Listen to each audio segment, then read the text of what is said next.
So I don't know if everyone has heard this story, but there is a story of an old, you know, uh, ancient person who was offered either a lot of gold by the king right now or a single penny, but every day that penny doubles in value.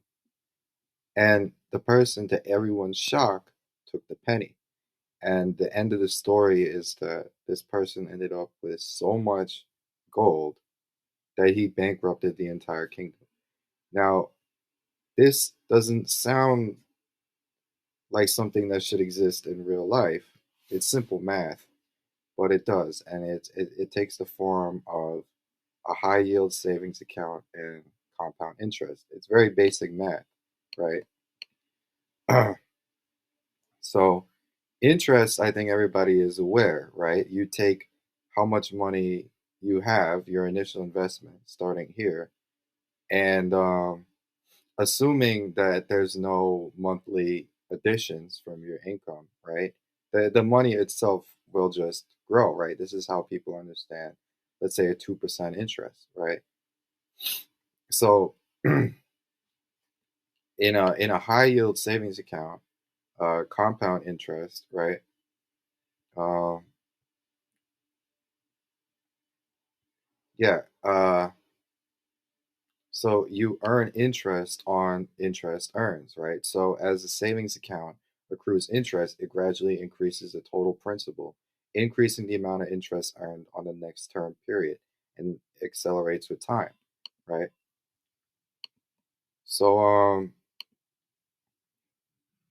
right here, you can see this is just obvious, right?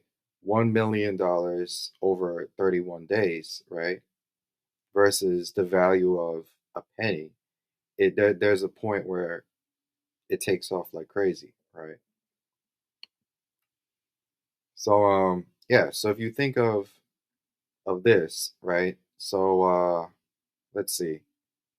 Uh there's a huge advantage, right, to investing earlier, right? So one and two, right? They both invest $5,000 a year. But investor two is going to do it for 30 years in a row, right? Meanwhile, investor one started much earlier, only did it for 10 years, can stop and basically just, it's just money in the bank from that point on, right? As you can see, at 65, even though investor one only worked for 10 years, right, was not adding $5,000 a year, right? They ended up with 100 and whatever number that is, right? More so than investor two. And this is the power of compound interest, right? And you can see where, let's say that she was setting aside more than 5,000 years, or let's say dollars a year, or let's say that her graph started at 300,000, right? Like let's say she already had. You can just move her entire line over here, right, with no other initial investments. And you can see that the slope goes this way, but will only increase like that. And that right there is the power of high yield savings accounts and compound interest. I hope you learned something.